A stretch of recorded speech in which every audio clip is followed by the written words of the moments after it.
Master Gardeners Monthly Program. It is my pleasure to introduce our guest, Erin Harper. Erin is a local food systems and small farms extension educator for Champaign, Ford, Iroquois, and Vermilion counties. She grew up in Champaign County and gardening at her grandparents' house in Urbana. They had fruit, nut trees, berry bushes, grapevine, and a strawberry patch, an annual vegetable garden, native flowers, and so much more. She attended the University of Illinois, where she worked as a sustainable student farm and received a degree in natural resources and environmental science.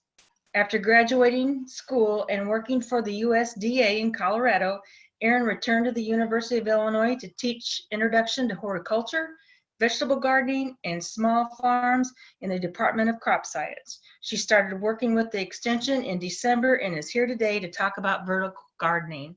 Without further delay, here's Erin Harper. Thank you. Welcome to Vertical Gardening. We are going to come back and talk about how to make these planters that you can see here a little bit towards the end of the presentation. I'll kind of come back to this a little bit, but you can see in the horizontal planter on the bottom row that there is landscape fabric behind there. So when you make these planters, that's one of the key things to make them successful, is to have that landscape fabric. So I'll describe that a little bit more, but I wanted to point it out in the photo first. I don't think I can. Okay. So here is a lovely photo of my porch this morning.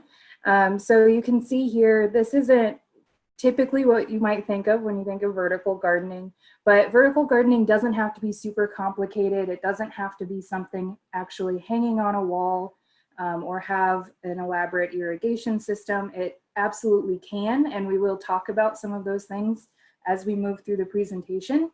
But vertical gardening can just be utilizing all of the vertical space that you have. So this is, again, my porch. I have a very small back porch and I rent, so that's the only space that I have to grow things. So I have some planters up on my railing, as you can see there. And then I have a larger pot that has some peas that are just starting to shoot up, some snap peas. They're about 1.5 inches tall as of earlier today. And then I just found some sticks from my yard to use for trellising. So nothing expensive. I didn't have to go out and purchase them. I just found some sticks I thought might work. And as the peas start to grow, I'll make sure to sort of guide them towards those sticks. And then I do have that metal box that is sitting behind that pot, that planter. And so I just put a smaller container up there. So that one has some mint growing in it, or just planted. And so that one won't be as heavy and it doesn't get watered as often. So I wasn't worried about the weight sitting on top of that container. So when you're doing vertical gardening, you really do just need to be creative, kind of think outside the box, think about how you can utilize all of the space that you have. So for me, last year, I had these planters all in different locations. I didn't put anything on top of the metal box. And this year I was like, why didn't I just set something up there? It's like a little built-in shelf. I have planters on another railing that you can't see.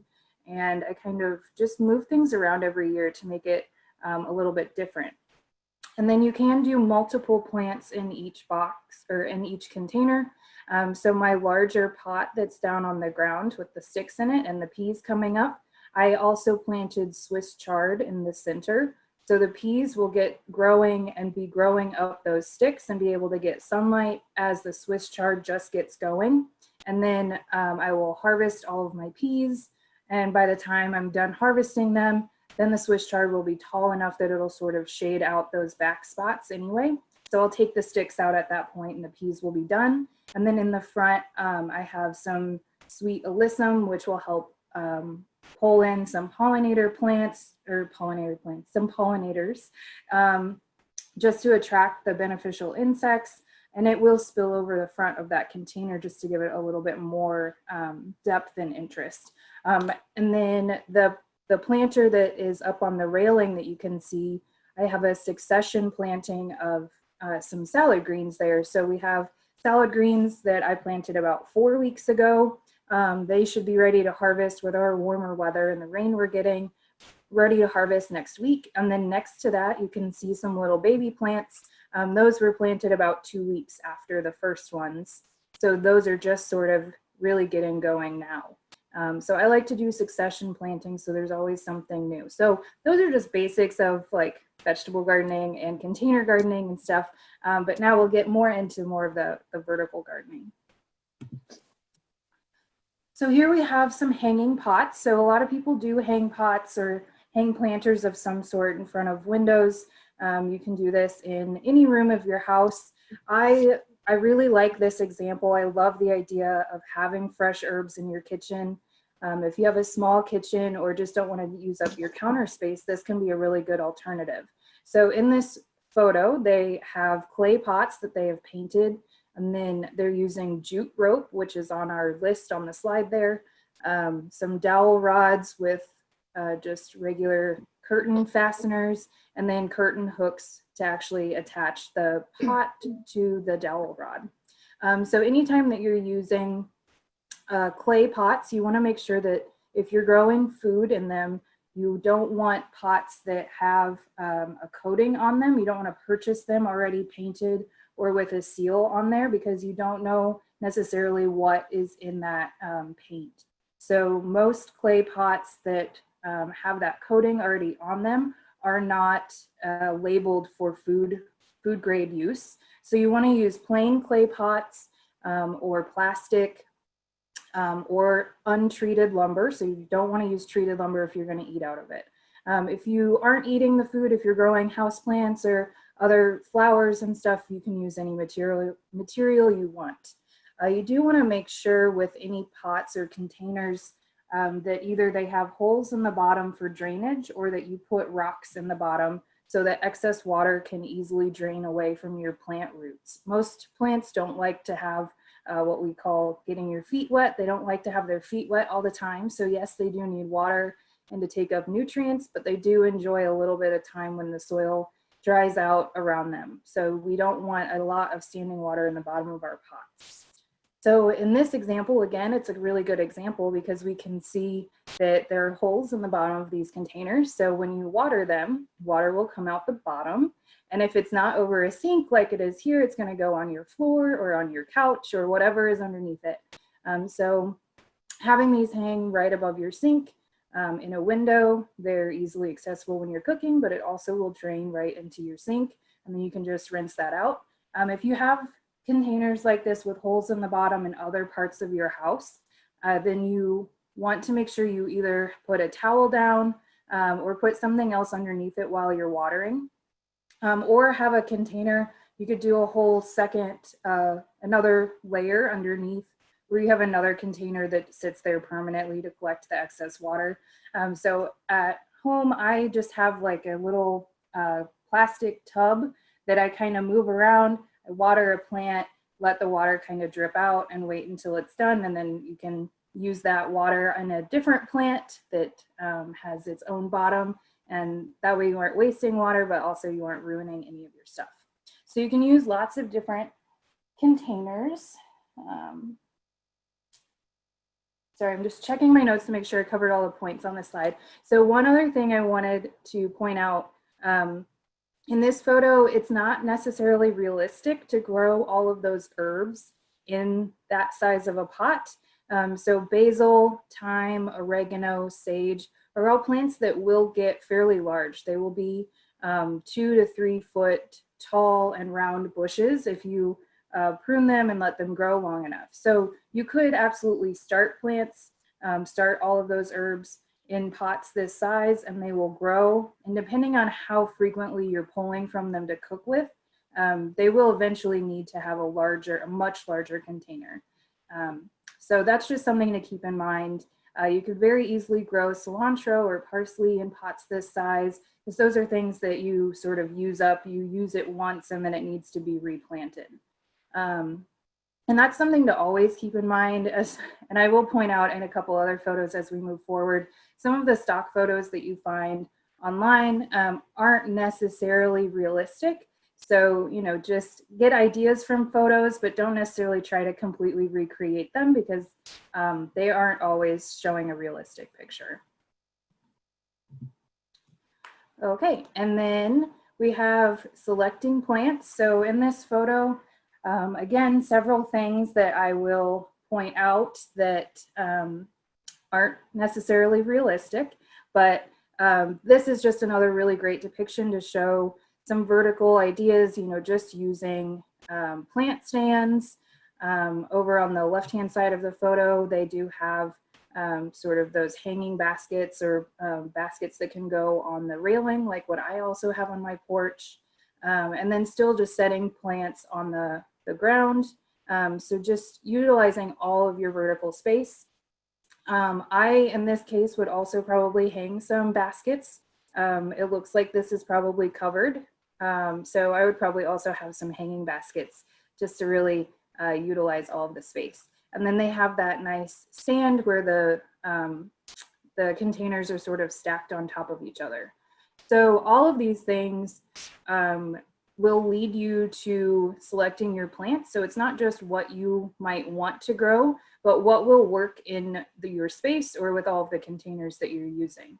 So especially in that stackable one where you have 4 on top of each other, you do need to think about the height of your plants. So is it going to run into the basket on top of it? So should it go on the top, maybe the very top one, or can it go on the bottom? Is it something that it could get that tall, but it can grow behind this container a little bit, or you could pull it forward, or just keep pruning it so that you can grow something that's supposed to be taller but kind of force it to stay shorter. Habit of plants is just sort of how they grow. So some of your plants grow straight up, some of them are cascading over the side. Some plants want to grow sort of out elongated. So thinking about what your plant wants to do naturally, and making sure that you have a variety of plants for aesthetic reasons, but also so they sort of use all of your space efficiently. And then sun requirements. This is not just the basic sun requirements for the plant. You need to know how much sunlight it wants per day, but then also thinking about how your plants are affecting each other. So again, in this stacked version, some of the plants on the bottom might not be getting full sun, even though this stand is in full sun, which in the photo it's not in full sun, but if it were. So you want to think about how your plants are impacting each other. And if you have hanging baskets or something that could also cast a shadow. And then if you can move your plants around a little bit. So if they're in containers, they're easier to move than if they're planted in the ground. So if it has a sun requirement, if you want to grow something that's full sun and you don't have full sun, moving it around or changing the height of the container as we sort of move through our seasons, as the sun changes, or maybe as your shade trees fill in and cast more shade than when you originally started. So just keeping an eye on what your plant wants and finding a way to make that work. And then with sun requirements also, you can grow some shade plant or some cool season crops. So I'm more of a vegetable person, so you can grow cool season crops in the summer if they're in shade. So this isn't 100% true for every single plant, but for our plants that like spinach and lettuces that are cool season crops you can grow in the spring or in the fall, you can also grow them in the summer if they are grown in partial shade. So that is a really good plant to kind of take up a lot of the surface area. So if you have a taller plant that you're growing, you can grow a lettuce mixed in there. And then the water preferences, especially if you're putting multiple plants in one container, that container is getting the same amount of water. So all of the plants that you plant together have to have similar water preferences. And then also thinking on that is if you have this stacked version, if you're watering the top one and letting the water trickle down, the ones on the bottom are going to get less water. So you can use that to your advantage and plant water-loving plants at the top and plants that like less water at the bottom, and just, you know, when either have an irrigation system that puts water in the top, or only have to water the very top one and then let the water kind of cascade down. So you can use those water preferences to your advantage. So in the second container from the top, they have some kale and lettuces and some basil. And I have the description for what's in each of these containers in the notes, so you all will be able to see that when we send this out later. So a lot of those things are, you know, edible, but not necessarily going to ripen at the same time. So that's also something to think about, sort of like the container that I pointed out, where I have something growing that I will be able to harvest before the next thing really gets going and gets tall.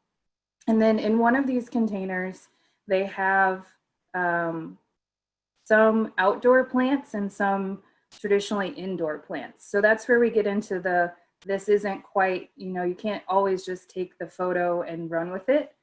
So they have some plants that like the outside and some plants that don't, all in one container. So that's not really going to work very well for you. So think about what you want to grow, try some stuff, you know, maybe that would work if this is shady enough and cool enough atmosphere. Those plants together might do fine, but you can try some stuff. And if it doesn't work this year, try something else next year. So that's sort of the beauty of gardening. You always get next year, and it's okay to make mistakes and try out new stuff and just see what works and what doesn't. In this original photo, they also have blueberries. It's kind of cut off on the side. Well, you can see the blueberries in the bowl, but they have an actual berry plant, but it's pushed up against the house, which means that that plant is not getting any sunlight. So you also want to make sure that you really are growing things in the space that they need. So you could grow some full sun plants in pots up against the house, but you wouldn't want that blueberry plant there. Okay, and then we move on to trellising. So now we're getting closer to some of the like living wall type stuff and the real vertical gardening. So we have these tomato plants are trellis. So these are indeterminate tomato plants, meaning that they will just keep growing until they're killed by frost. They have been heavily pruned, which is why I love this photo, because we can talk a little bit about the pruning. So here, these plants are trellised using string and clips. So those clips have a little tooth on the inside. So when you open the hinge, there's a little tooth in there. And then you put that on the string, and when you close it, it clamps onto the string. So it holds onto the string really well. And then you put it around the plant, usually so that there is a leaf stem right above it. So that keeps the plant from sort of falling back down if you have that nice clamp right below that leaf. And then with these, the strings are attached at the top. So I'm not sure if you all can see the very top of the photo. The strings are wrapped around a metal piece that has a hook on it that hooks onto a cable, and the cable is attached to the top of this high tunnel. And this is at the student farm on the U of I campus here in Champaign. So you to prune a tomato plant, you can cut off the leaves on the bottom, so this helps with airflow. And then also everywhere that there is a leaf coming out of the stem, you're going to get a whole nother plant. So we call those suckers. So you'll get another plant sort of growing out of where that leaf meets the main stem. So we cut all of those off or remove them. If you get them when they're really small, you can just kind of pinch them off. So we remove those so that the plant really puts a lot of its energy into the main stem, and this can help with fruit production. And this is true for a lot of other fruit producing plants. So pruning is just really nice, and it makes trellising a lot easier. So if you are trellising some plants, pruning them and really keeping up with it from the very beginning. It's harder to come in and wrangle these plants once they're big. So you want to watch them from the very beginning and keep following them all through their lives and keep trellising them on up. Yeah, and there's lots of types of trellising that you can use. You can use the strings and clips as we have here. If you are outside and you don't have a nice high tunnel to connect that top wire to, you want to put some metal T-posts or large wooden poles, like 4x4s in the ground, and then you can attach either a wire or a PVC pipe to the top of that. So a lot of people like to do a metal T-post, and then with the PVC, you can use a T for a PVC that fits right on top of the T-post, and then put your longer PVC pipe across to connect those. And then you can connect your string or your plants to the top. You can also use any latticing. You could use some like cattle fencing, so something that's more sturdy. You wouldn't want to use necessarily a chicken wire because it's so flimsy, but a nice, a firmer metal sort of fencing would work as well if you have it attached to a sort of frame of some sort. You can do lots of different shapes, and we'll look at a few examples on the next slide, but arches or A-frames, and then espalier is when you sort of prune or trellis a plant, usually a tree, usually apple trees, into a fence type shape. So there's an example of that on our next slide. Okay. So these photos are all from the Master Gardener Idea Garden out at the Arboretum. And these were recently taken. So this is sort of how some of the things out there look right now. So they have a lot of really interesting trellising systems set up. Tons of really great examples if you get a chance to go to the Idea Garden. So the bottom left-hand photo is espalier. So that is a very young apple tree just starting to grow. So you prune all of the stems coming off of the main branch, other than one going in each direction at about the height that you sort of want. So you set up your wire or whatever you're going to attach them to when you plant the plant. So those are already there.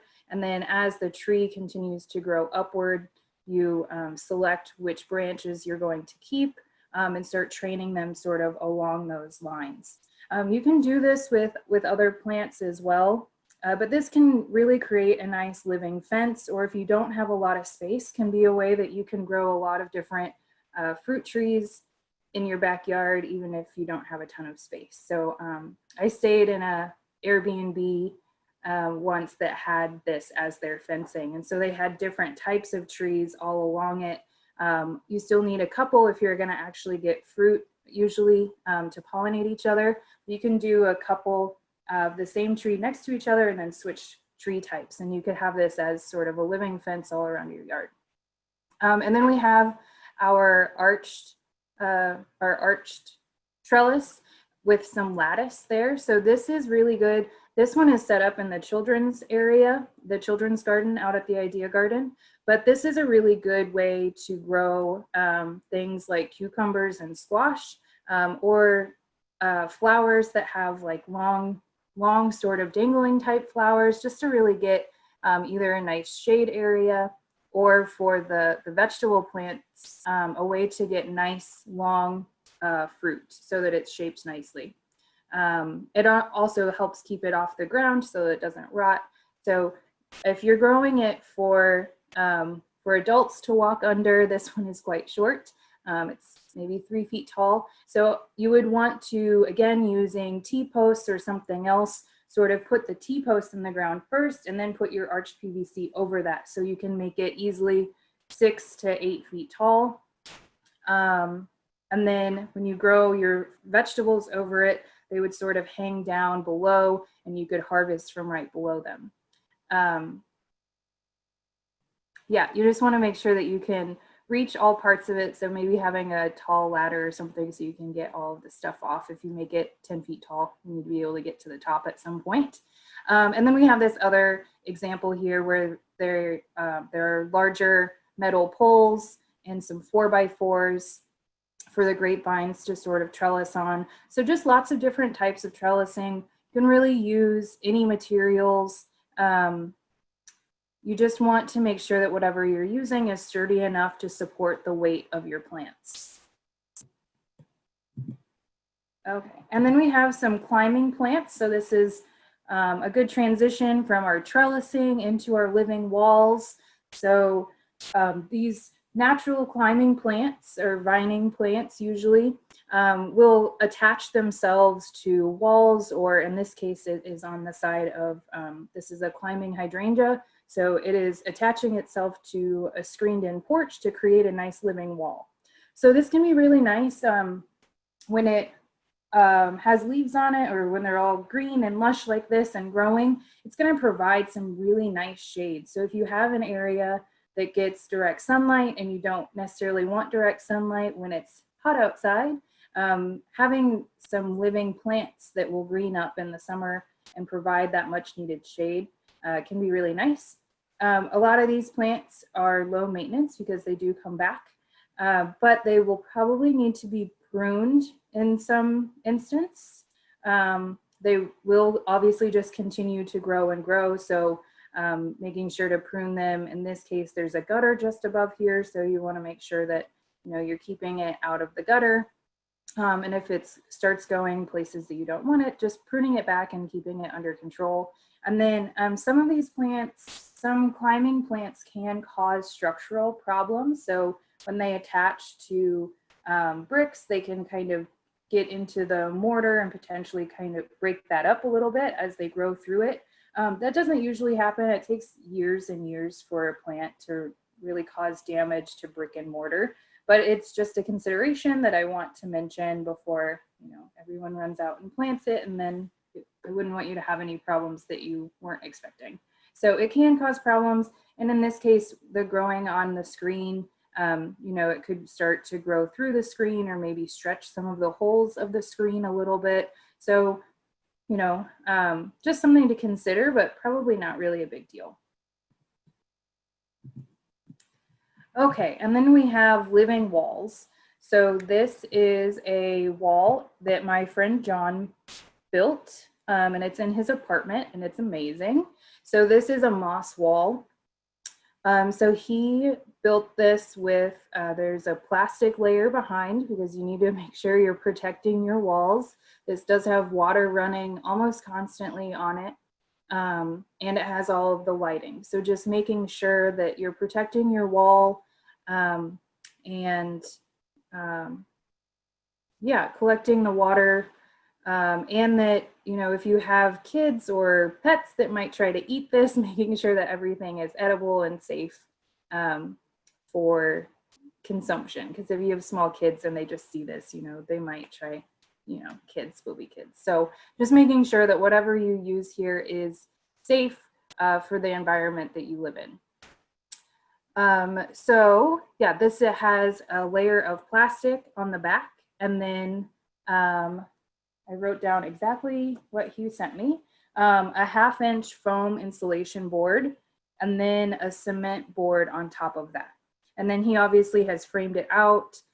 There's a gutter along the bottom, and this does have an irrigation system. So the well, or the place where all of the water is sort of held, is underneath this table in the corner that has the plant sitting on it. It has a pump, it's on a timer, so it automatically pumps the water up to the top, and then it trickles down from the top. So he does have some issues with, you know, the plants at the top are getting more water. So having some supplemental, like spraying it every once in a while so that the plants at the bottom get plenty. When he started these spores and stuff, it took about a month for anything really to start growing. So if you try this, you have to have a lot of patience.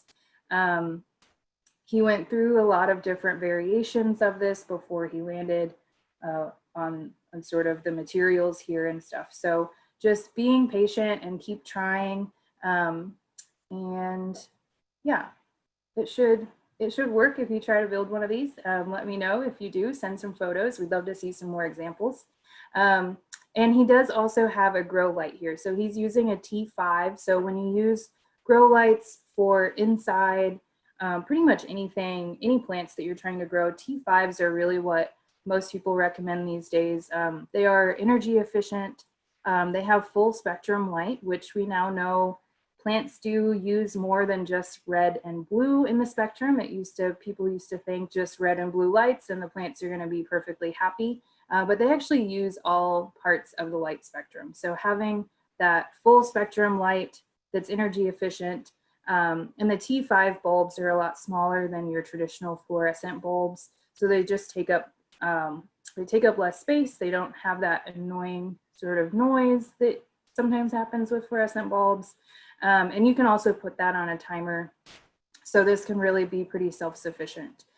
For any watering system, you do want to use either filtered or distilled water, because the minerals can sort of build up and either damage your plants or damage the pump system, or just, be okay with sort of taking that stuff apart every once in a while, the pump system, and cleaning it out. So whatever works best for you.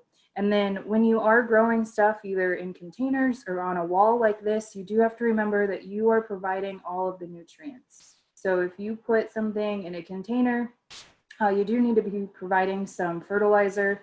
And if you're growing stuff on a wall such as this, putting fertilizer in the watering system is very helpful. And you can buy liquid fertilizers. A lot of them are sold with aquaponics systems, but there are other liquid fertilizers. So maybe not for your pump system, but if you want to use a different liquid fertilizer just when you're watering some other types of plants, they do have some organic options such as fish emulsion, and they make some compost teas where it's sort of like mushroom compost or other types of composts are soaked in liquid, and then that liquid gets a lot of the nutrients, and you can use that in your system. Let me make sure. Yep, I think that's pretty much it. So again, just waterproofing, making sure that you aren't going to hurt the wall behind this system. Okay, and then we have some more examples of types of living walls, sort of. So the picture on the right-hand side, again, is my friend John, but in someone else's house. So he has all of these little blocks that he's built, and some of them, the plants are inside of the blocks, and some they're sitting on top.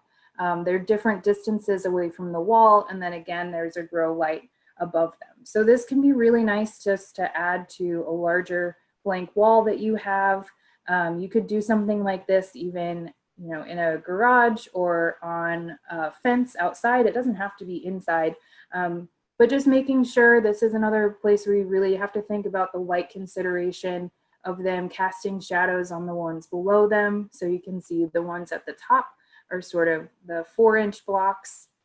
And then there are a few 6 or 8-inch blocks below that. And then the ones on the very bottom are 12 or 16 inches. So it creates a really nice visual, as well as making sure that all of the plants get sufficient sunlight. The ones on the left-hand side, the one at the top, so I love the hanging pots to create a sort of privacy fence or just a separation of some sort. And again, you can do this inside as well. You could use, this is very similar to the curtain rods above the kitchen sink, and just sort of hanging pots they will naturally hang at that angle. So you could just get some S hooks and it'll hook right onto your dowel rod, or in this case, a metal rod of some sort. And then the bottom hooks right into the lip of that pot. If it's very windy, if this is outside, you do want to put a hole in there so that the S hook will actually go through a hole and it's not just sort of balanced on the bottom of the pot. You could also build a more solid structure where the pots actually fit into either a round hole or sit on a shelf that's at an angle, so that it's not hanging, but it's actually sitting. So a lot of times when you see them inside, they'll be in a more sort of secure type of a structure. You usually you can find some of them online to purchase already made, but generally most of the things I've seen are sort of DIY examples and just give you some plans. So you might need to get a little bit crafty with that to do the pots hanging at an angle. I love this idea for herbs. Again, I really like growing herbs, I guess. So having a nice herb garden where you could put this sort of right next to your patio outside of your back door with all of your herbs growing throughout the summer. And these can easily be switched out, obviously, since they are just a pot. You could have pots growing elsewhere, or if you have a grow light in your basement or something, you could have new plants already started and just switch them out as the seasons change. So I really love this idea. The one pictured here is quite large. Those pots look like they're half gallon, maybe like 8-inch across. And the poles themselves look like they're like 8 by 8. I don't know. This just looks huge. So you could do a much smaller version. And then the bottom photo is just landscape fabric. So you can take a really long piece of landscape fabric, double it over and sew up the edges, and then kind of from the top down, you want to sort of fold up to create a little pocket, pin that, and then do the same thing to create however many layers you want there. So this does involve some sewing if you make it yourself. And then you just sew all the way down on the sides to make separate pockets. You could make this skinnier just by, cutting the fabric skinnier or folding it in half the other way instead of lengthways, fold it in half. And yeah, you could create something to really fill any size space that you have by doing it that way. So using the landscape fabric, again, this is a really good example of either protecting the wall that you're hanging this on, or if it's outside, if it's outside, it's probably okay to be getting wet, hopefully, at least, because it does get rained on. But this is going to hold a lot more moisture right up against your wall. So even in this photo, it is outside, you would either want to move it occasionally, maybe once the plants grow through, 3 months or so, take it down and bleach that wall to make sure that you kill any molds or anything that might be growing there. And same thing for the fabric. You can reuse the fabric, but I would recommend sanitizing it, washing it off, letting it sit out in the sun, empty, face down, so that the part that's been against the wall can get some sunlight and maybe kill some of the bacteria or molds that might be growing on there. And same thing for any of your containers. You can reuse containers over and over again, but I do recommend just washing them and sanitizing them between, or again, leaving them in the sunlight to be sort of naturally sanitized.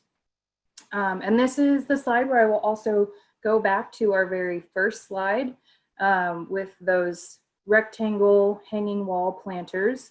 So to make those, again, you want to put plastic on the back. So whether you build them out of wood, or if you're just using a front frame, you can attach some very heavy grade plastic to the back to make sure that none of the water leaks out.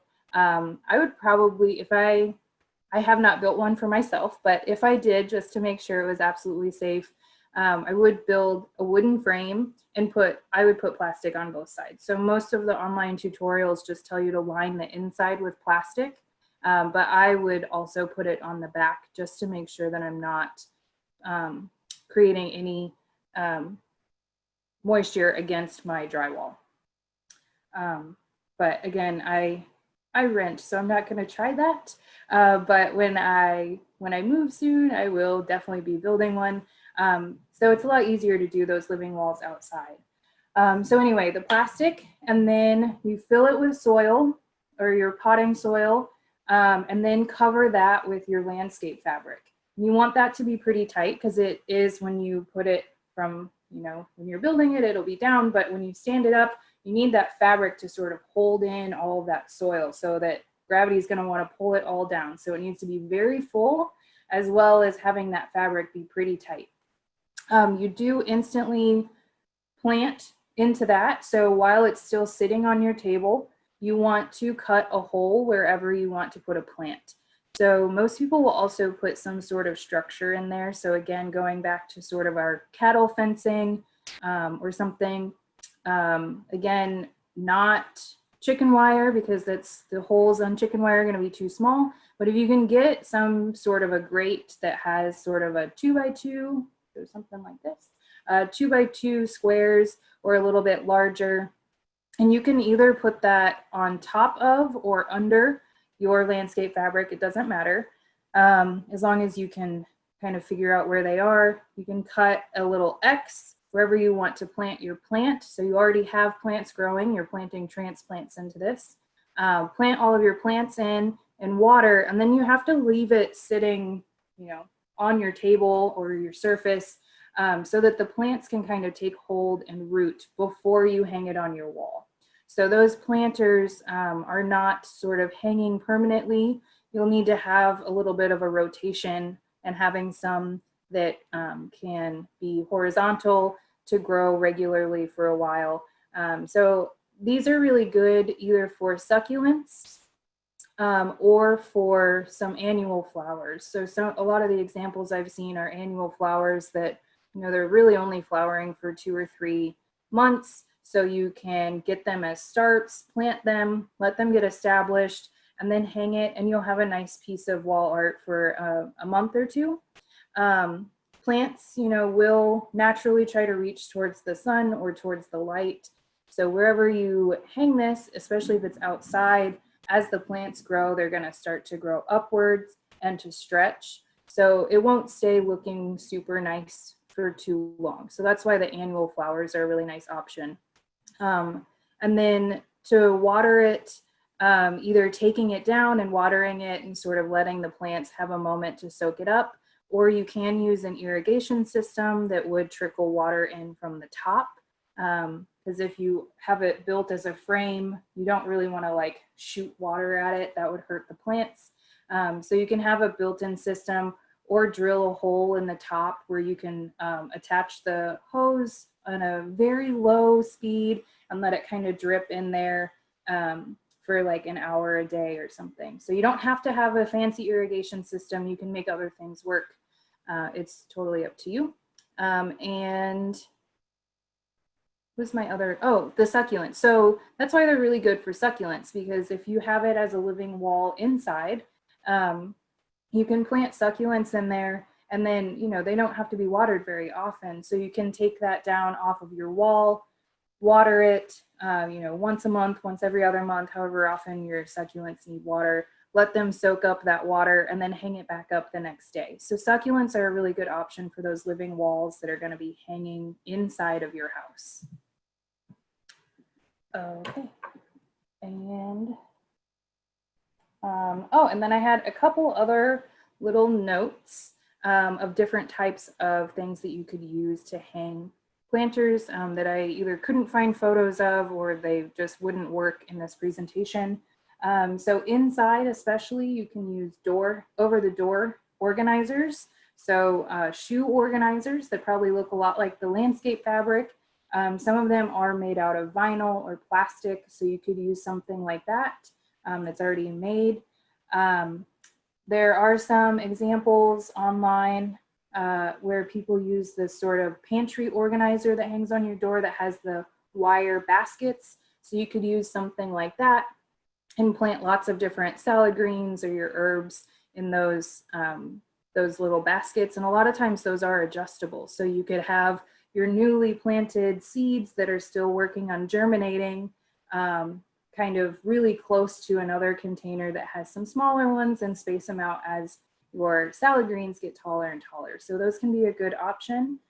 You could also hang those on a French door or something like that, so that you can have it getting the natural sunlight from outside and take up, then when you open your door, the plants are attached to the door, so it all moves with it. Whereas hanging pots or something in front of a French door that needs to open is not as practical. You could also use shower organizers and hang them on your windows. So they have the suction cups. They also have drainage holes, so that's perfect. So they have lots of different types of shower organizers with those suction cups again. So you could attach those right to a window or to a door.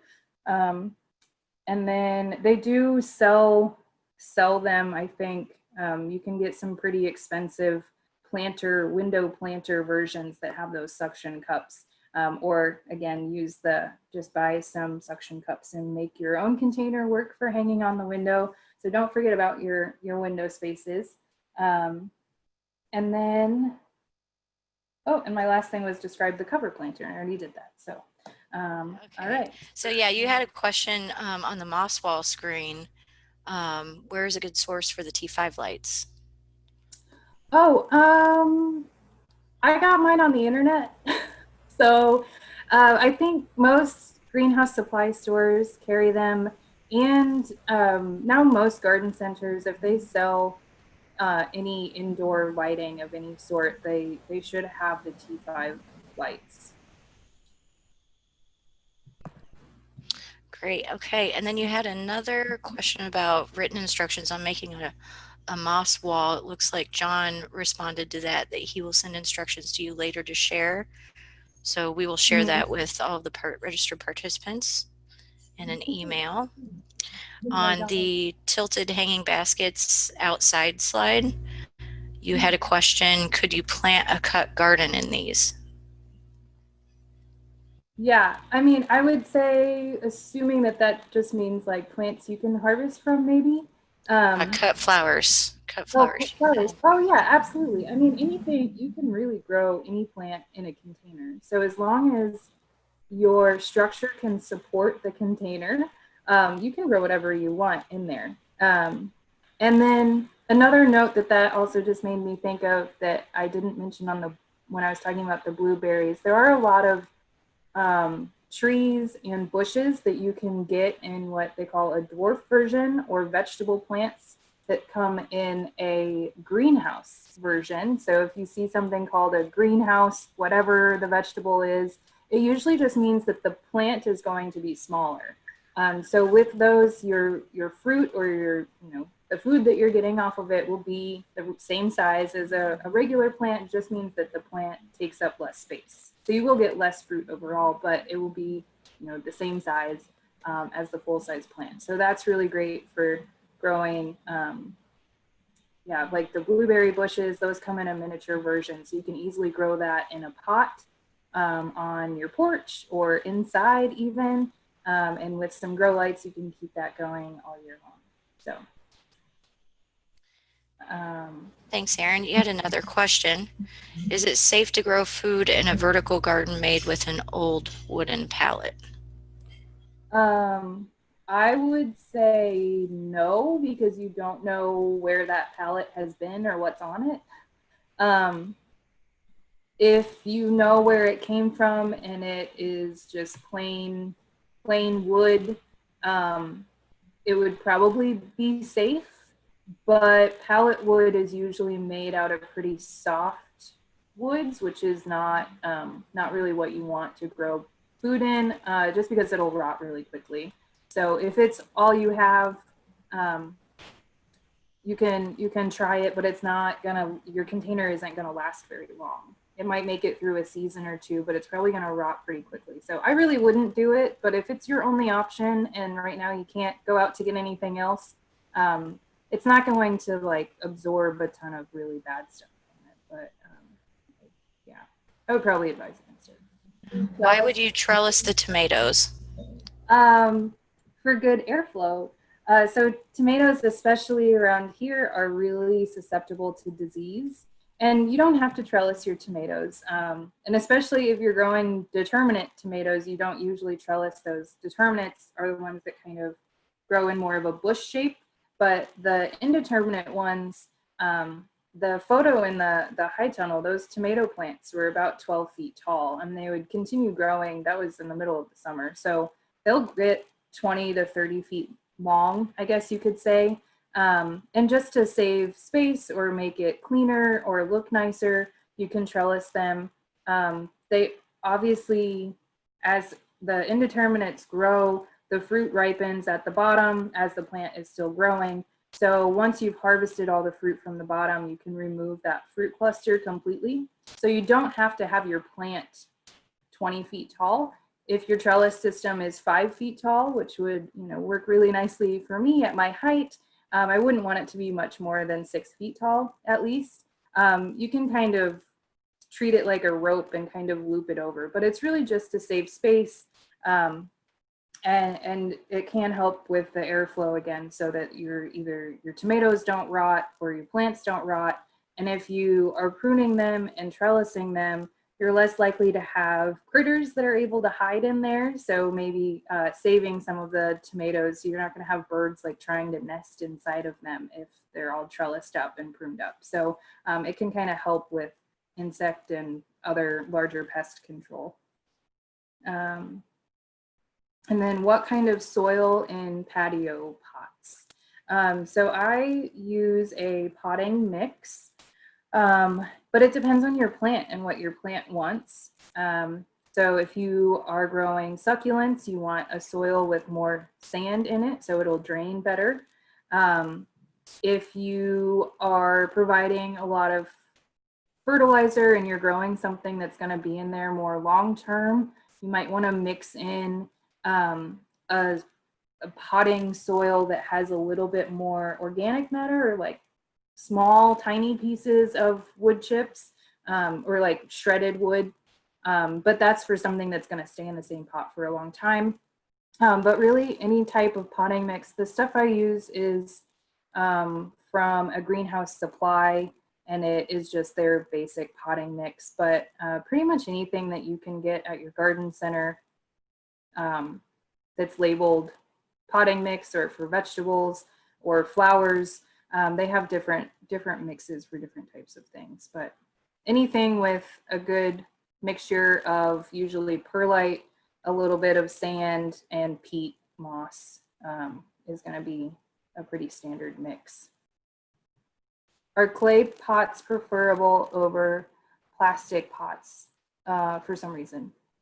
No, not necessarily. A lot of people are trying to get away from using plastic. So some people do prefer clay. The clay pots are going to be more breathable, so they will dry out faster. So that could be a preference depending on what you're growing. And yeah, so if you're growing succulents and you want it to dry out faster, then clay pots are a great option. If you don't want it to dry out and you don't have enough time to water every single day, you definitely want to use plastic pots that are going to hold moisture in for a little bit longer. But again, that's sort of a personal preference. I use plastic. I do have some clay pots, but the squirrels knock them off the porch rail or knock them over and they break. So plastic just works a lot better for me. Yeah, my yard is full of wildlife. So I have pretty large possums and raccoons and tons of squirrels, and the clay pots just get destroyed really quickly. So I like plastic. I also feel like you can clean them pretty quickly and easily and sanitize them. So that is a really nice feature of plastic over clay, where it's porous, so you could get some more stuff that's kind of living in them. But if you have a good sanitizing system, whatever you have and whatever your preference is fine. And you can use wood as well, as long as it's not treated. And then you can use stainless steel metal. So if you have like a bucket or a watering trough, you can use that, but you don't want to use any metal that could rust because it will let off some chemicals. So again, just for food things, you can use an old wheelbarrow that is rusty to grow your flowers in. Like, that's cute, that's totally fine, as long as you're not eating those flowers. So thanks for joining us tonight, everyone. Hope you have a great week.